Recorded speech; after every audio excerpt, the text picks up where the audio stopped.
Tenía 17 años en ese entonces.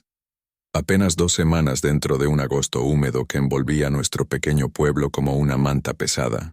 La escuela llevaba un mes cerrada y todavía no había encontrado un trabajo de verano, así que mis días eran un borrón de maratones de videojuegos, noches interminables en YouTube y un desplazamiento sin fin en mi teléfono. Mis padres se habían ido a un viaje de negocios de 3 días a Chicago, dejándome a cargo de la casa en Black Ridge Lane. No era raro. Ya me había quedado solo antes. Pero ese fin de semana se sentía más denso, más silencioso. Eran alrededor de las 12:45 a.m. Esa hora en que la noche se vuelve espesa y el mundo fuera de las ventanas no es más que sombras. Estaba acurrucado en el sofá de la sala. Netflix transmitía una vieja serie de terror mientras yo deslizaba TikTok en mi teléfono. La pantalla iluminaba mi rostro como un fantasma pálido. Fue entonces cuando lo escuché. Un golpe. Suave al principio. Luego, otra vez. Me sobresaltó tanto que casi dejó caer el celular. ¿Quién demonios tocaría mi puerta a esa hora? Mis padres no estaban. No esperaba a nadie. Silencié el televisor y contuve la respiración. Un tercer golpe. Más fuerte. Me arrastré hasta la puerta principal y miré por la mirilla. 2 hombres, parados perfectamente quietos en el porche, ambos con chaquetas gris oscuro, manos a los costados. Sus rostros eran difíciles de distinguir bajo la tenue luz, pero había algo en ellos que se sentía incorrecto. No miraban hacia la puerta. Estaban mirando la calle oscura como estatuas. No hablé. No me moví. Ni siquiera respiré. Entonces uno de ellos habló con una voz calma pero extraña. «Estamos buscando al señor y la señora Harrington. ¿Es esta su casa?» Harrington era el apellido de mis padres. El estómago se me heló. Era pasada la medianoche. Ni repartidores ni carteros perdidos. Ningún motivo lógico para que desconocidos estuvieran en nuestro porche. Me quedé completamente en silencio. Los hombres se movieron apenas. Susurraron algo entre ellos y luego bajaron del porche. La luz exterior no alcanzó a mostrar hacia dónde fueron. Pero no vi faros de coche. No escuché motor alguno. Era como si hubieran salido. De la misma noche. Volví al sofá pero dejé todo en silencio. Mis oídos se esforzaban por captar cualquier sonido. Y entonces llegó. Pasos. Crujidos sobre la grava al costado de la casa. No en la entrada. Ya no era cortés. Lento. Deliberado. Corrí a la ventana de la cocina. Los hombres estaban en la cerca del patio trasero, abriéndola como si lo hubieran hecho 1000 veces. Se deslizaron dentro. Con el corazón martillando me agaché y me alejé a rastras de la ventana tomando el teléfono. El aire se sentía pesado, cargado como antes de una tormenta. Entonces la puerta trasera vibró. Una pausa. Susurros. Un chasquido metálico. Corrí al garaje y me escondí detrás del viejo congelador, susurrando al 911 por el teléfono. Mi voz temblaba mientras decía al operador que 2 hombres intentaban entrar. Y de pronto, un estallido seco, como un disparo apagado. La puerta trasera se abrió de golpe. Ya estaban dentro. Sus pasos retumbaban tranquilos, medidos, como si supieran exactamente a dónde iban. Escuché cómo subían las escaleras hacia el segundo piso, donde estaba la habitación de mis padres. Una puerta crujió al abrirse. Se cerró otra vez. Silencio. Contuve la respiración por lo que pareció una eternidad. 10 minutos de terror puro, goteante. La voz de la operadora seguía en mi oído, asegurándome que la policía estaba en camino. Afuera, luces rojas y azules destellaron. Sirenas. Desde arriba, un estallido de movimiento. Pisadas pesadas. Voces de los hombres discutiendo en un tono áspero. Los oficiales entraron por la puerta trasera gritando órdenes. Otro abrió el garaje y me sacó, cubriéndome con su chaleco. A los 2 hombres los atraparon en la cima de la escalera, pero no opusieron resistencia. No hablaron. Solo miraron, vacíos, inescrutables como maniquíes que cobraban vida. Días después, los detectives nos dijeron que solo podían acusarlos de allanamiento. No había objetos robados. No había armas. No había explicación. Ellos no pronunciaron una sola palabra.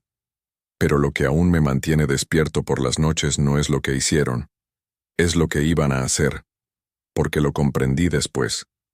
No vinieron a robarnos, estaban esperando a mis padres, por horas, tal vez días. Y a veces, cuando la casa está en silencio, todavía escucho aquel golpe suave, deliberado en la puerta. Vivo en el extremo más alejado de un enorme tramo de bosque en el norte de Montana, a unas 10 millas de un pequeño pueblo maderero llamado Gravemont. La gente aquí ama la tierra porque aún puedes permitirte tener acres sin ser rico. Mi casa está sola al final de un camino de tierra. Una cabaña baja con suelos de madera que crujen y ventanas que dan a nada más que pinos interminables. Esto sucedió hace 5 años. En abril de 2018, durante un periodo de lluvias tan constante que parecía que el cielo tenía una fuga permanente. Durante 26 días seguidos, nubes grises colgaron bajas y el bosque alrededor de mi propiedad goteaba como un grifo sin fin. Era un domingo por la tarde, poco después de las 6:30, cuando lo escuché por primera vez, un golpe en la puerta principal. El sonido era débil bajo el rugido de la lluvia en el techo, pero fue suficiente para sacarme del sofá, donde estaba medio recostado, viendo un viejo programa de detectives.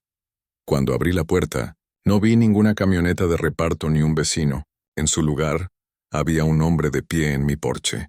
Parecía tener unos 20 y tantos, empapado de pies a cabeza, una capucha oscura pegada a su rostro. Sus ojos eran pálidos y vidriosos, como si hubiera estado mirando la nada demasiado tiempo.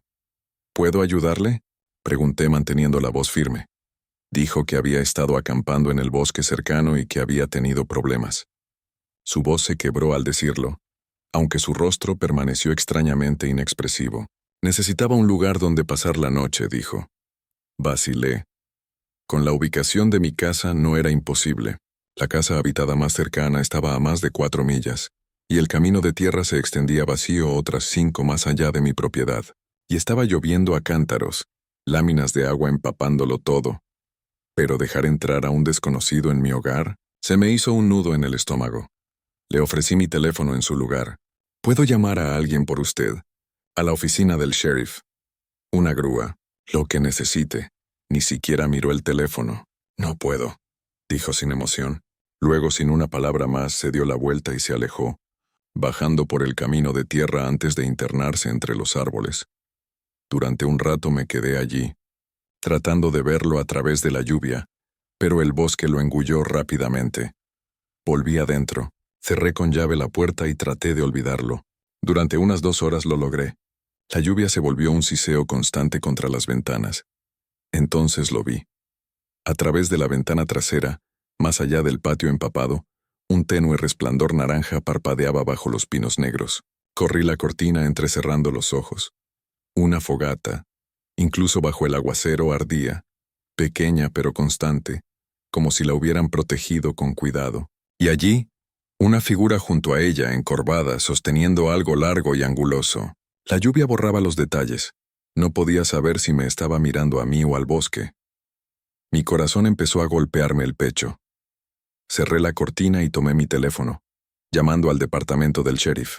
Pasaría al menos 1 hora antes de que un agente pudiera llegar. Así de remoto es Gravemont, pero quería que vinieran en camino. Cuando colgué, me arriesgué a mirar de nuevo. La fogata seguía brillando débilmente, pero la figura había desaparecido. Entonces lo escuché. Pasos. Lentos, húmedos, chapoteando en el barro hacia mi casa. Corrí a otra ventana y miré. El hombre caminaba junto a ella, la capucha ya caída, su rostro pálido bajo la lluvia. En sus manos llevaba un rifle de caza. Giró la esquina dirigiéndose a mi puerta principal. Un golpe pesado sacudió la puerta, más fuerte que un toque. Mi pulso rugía en mis oídos. Corrí al armario del pasillo, sacando con manos temblorosas mi pequeña pistola de defensa personal. Mis dedos estaban resbaladizos de sudor. El arma más pesada de lo que recordaba. Otro golpe, esta vez más fuerte, con la culata del rifle. Uno de los paneles de la puerta se rajó hacia adentro. Mi mente corría. Si entraba no habría nadie para detenerlo. Levanté mi arma hacia el marco de la puerta y apreté el gatillo. El disparo retumbó en la cabaña, haciéndome zumbar los oídos. Silencio. Solo la lluvia, cayendo más fuerte que nunca. Sin pasos, sin voz, me agaché allí respirando como un animal atrapado. Pasaron 5 minutos. 10. Me atreví a mirar por la mirilla. El porche estaba vacío. En el patio, huellas embarradas se alejaban de la casa hacia el bosque. Cuando finalmente llegaron los agentes, sus linternas recorrieron los árboles y los restos humeantes de la fogata. Fue entonces cuando la encontraron, una bolsa de lona medio enterrada bajo hojas mojadas. Dentro había un conjunto de cosas: guantes negros, bridas plásticas, cinta adhesiva, un cuchillo de caza y un estuche vacío para jeringas. Uno de los agentes dijo en voz baja: «Esto no es equipo de campamento». Me dijeron después que probablemente era un kit de robo, o peor, un kit para matar, escondido con antelación y desenterrado esa noche. El desconocido ya había estado allí antes, en mis tierras, planeando esto. Nadie sabe quién era. Desapareció en el bosque. Ningún arresto. Ningún nombre. Ningún rostro para poner en un cartel de «Se busca». Han pasado 5 años y sigo viviendo en la misma cabaña. Reemplacé la puerta principal por una de acero y monté cámaras, pero a veces por la noche, entre los árboles infinitos, creo ver un destello de luz naranja, y a veces, justo debajo del sonido de la lluvia, juro que puedo oír pasos. Crecí con mi madre en una pequeña casa de una sola planta al final de Willow Street, justo después de las vías del tren de un pequeño pueblo del medio oeste en Iowa. Mi padre se había ido hacía años, así que solo éramos las dos. Cuando yo estaba en la secundaria y preparatoria, mi madre empezó a trabajar de noche en un centro de distribución. La mayoría de las noches se iba a las 7:45 p.m. y no volvía hasta poco después de las 4:00 a.m. Para cuando esto ocurrió, era finales del invierno de 2020, unos 3 meses antes de mi graduación de la preparatoria. Las noches solas se habían vuelto normales para mí, casi rutinarias. Esa noche comenzó como siempre. Alrededor de las 7:30 me despedí de mi madre.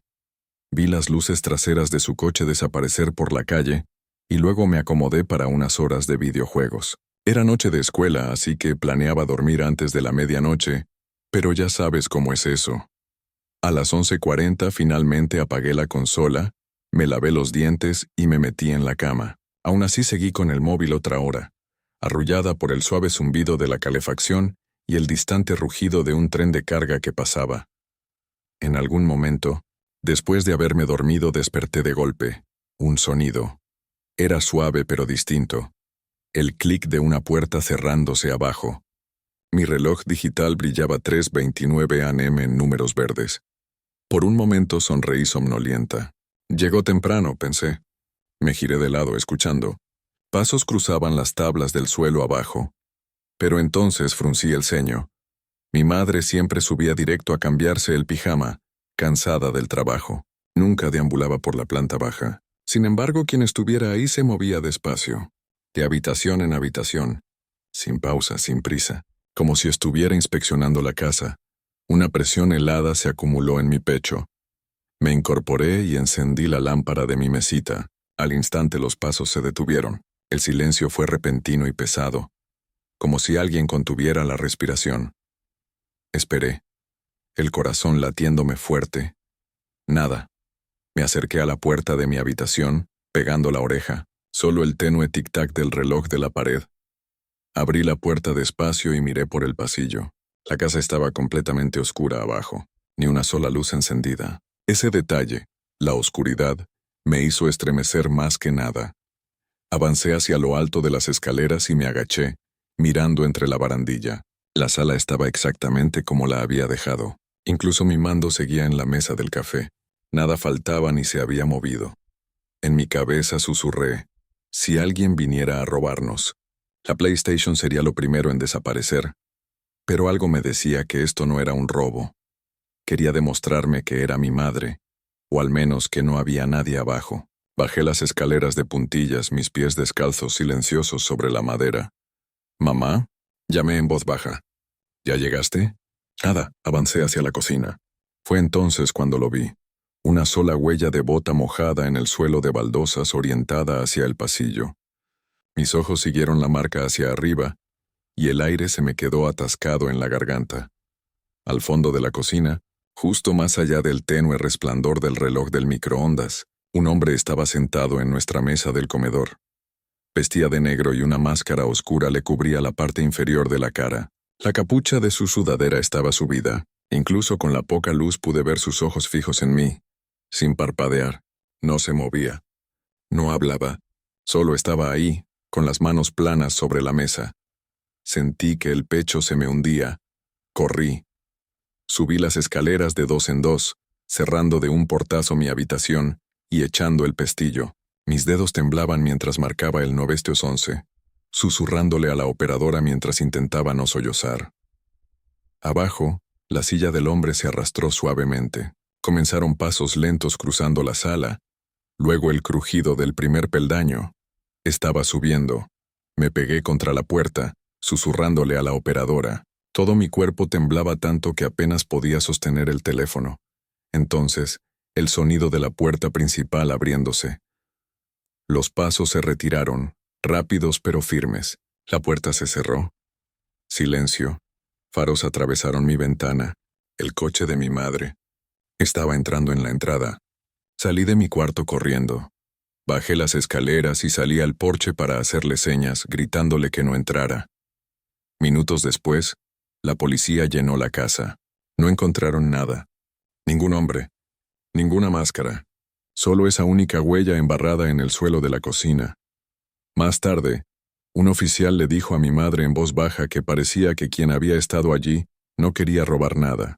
Probablemente la había estado esperando que entrara como siempre alrededor de las 3:30. El pensamiento que aún me despierta por las noches. Si me hubiera quedado dormida. O si mi madre hubiera llegado a tiempo en vez de tarde. ¿Qué habría pasado en esa mesa de la cocina? Incluso ahora, cuando la casa está oscura y el reloj marca las 3:29, a veces me despierto con pasos fantasma abajo, y nunca sé si es solo mi imaginación, o si él volvió. Era finales de octubre de 2022, ese tipo de mes en el que las noches en los pueblos rurales parecen no terminar nunca. Vivo completamente solo en una vieja casa de campo desgastada por el tiempo, en las afueras de Marrow Creek, un asentamiento casi olvidado rodeado por cientos de acres de bosque y tierras de cultivo. Mis vecinos más cercanos están a casi 1 kilómetro.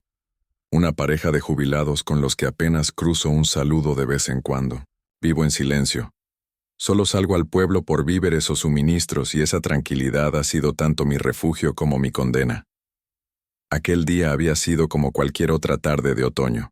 Estuve guardando las últimas herramientas, motosierras, una trituradora de madera y algunos equipos pesados que uso para trabajos de temporada, en mi viejo cobertizo de chapa, antes de que llegara el invierno. La luz del día era débil y pálida, el cielo de un gris apagado que hacía ver el bosque aún más oscuro. Mientras apilaba la última caja de herramientas, un movimiento en el horizonte llamó mi atención.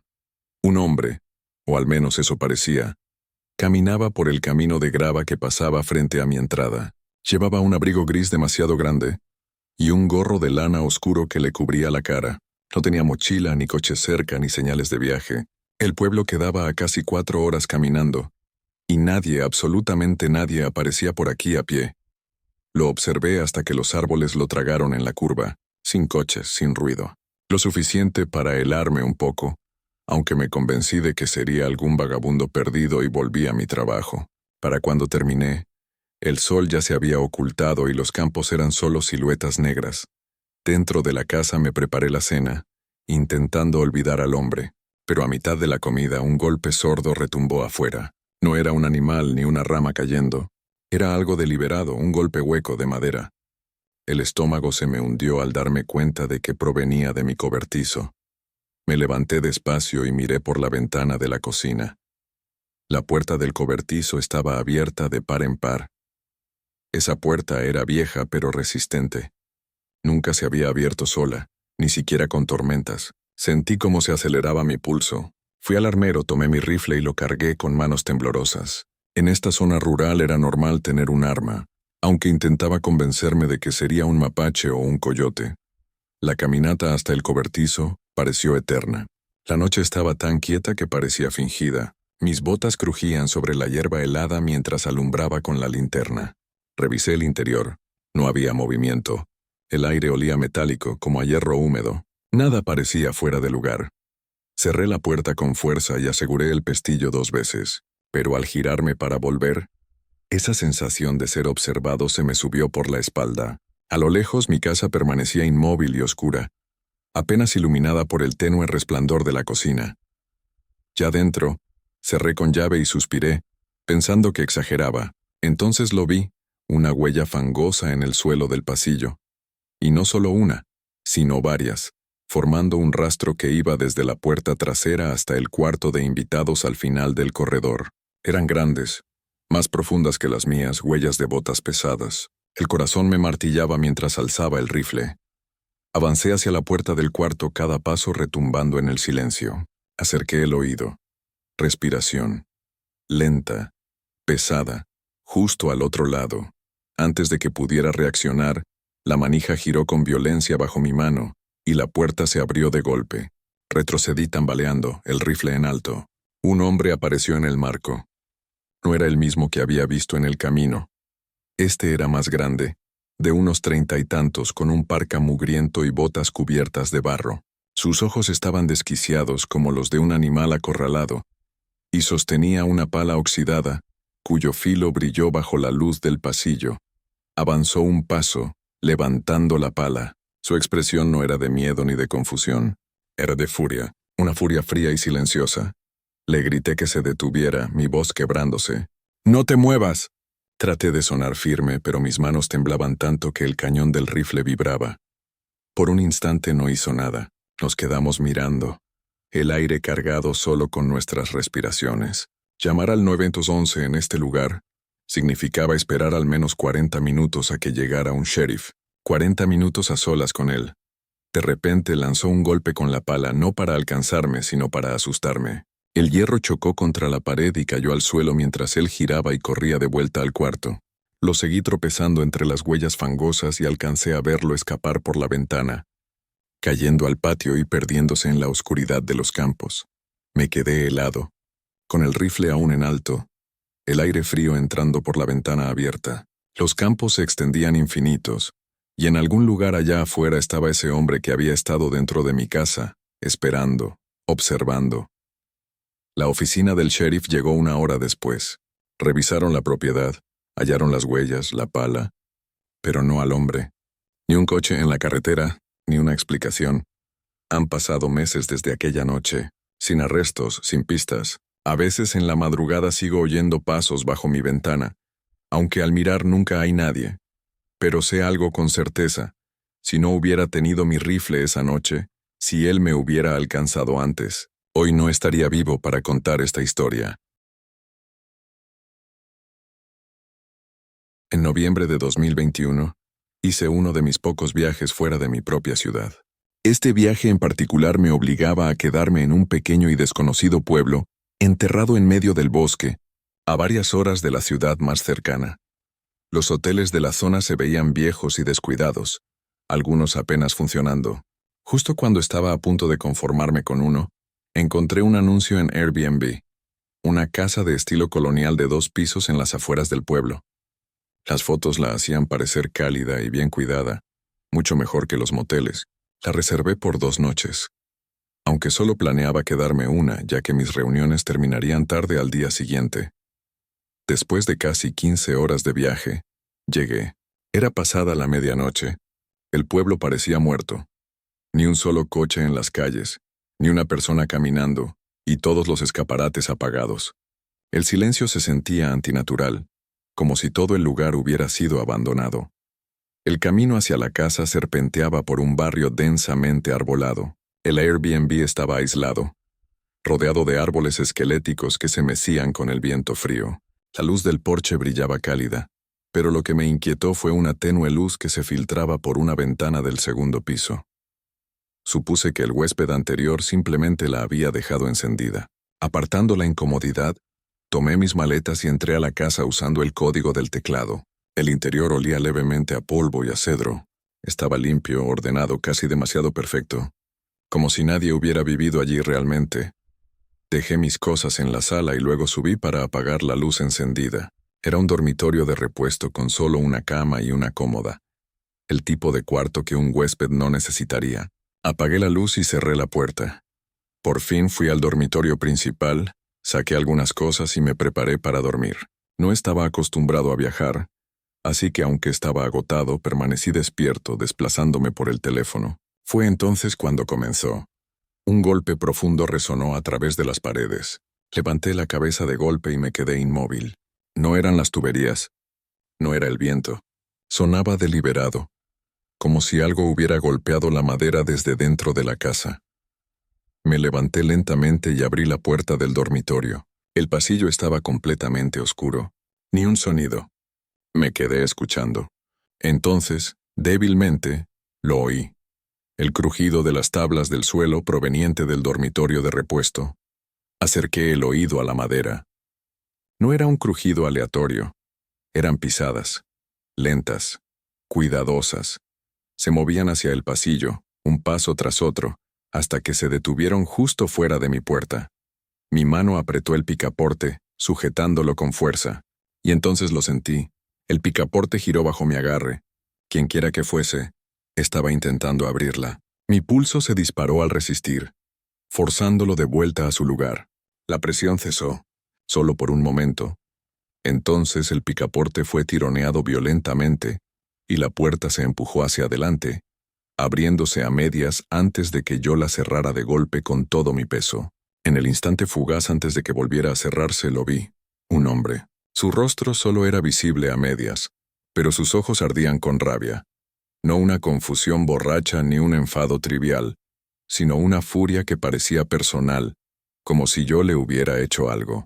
Su piel era pálida, casi enfermiza, y sus dientes apretados mientras mascullaba algo que no pude entender. Cerré la puerta de golpe y eché el cerrojo. Él maldijo, golpeándola 1 o 2 veces, luego con más fuerza, haciendo temblar el marco entero. Me dolían los brazos de tanto presionar contra la puerta, rezando para que el cerrojo aguantara. De pronto, silencio. Sus pasos se alejaron por el pasillo. Lo oí bajar las escaleras. Luego el golpe seco de la puerta principal abriéndose y cerrándose de un portazo. No me moví. Durante minutos, mi cuerpo temblaba tan violentamente que pensé que me desplomaría. Finalmente, tomé el teléfono y marqué al 911, susurrando al auricular mientras aún sostenía la puerta con el cuerpo. La policía llegó más rápido de lo que esperaba para un pueblo tan pequeño. Registraron la casa y la propiedad circundante, pero no encontraron nada, ninguna entrada forzada en las puertas, ninguna señal de alguien afuera. La única evidencia eran las marcas de roce en el suelo del pasillo, donde alguien pesado había caminado.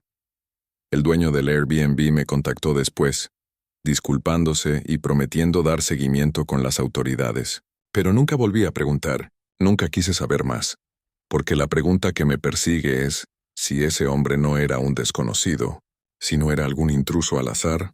¿Por qué me miraba como si ya me conociera? Esa noche se repite en mi cabeza cada vez que veo una luz encendida en una ventana, y no me he vuelto a quedar en un Airbnb desde entonces.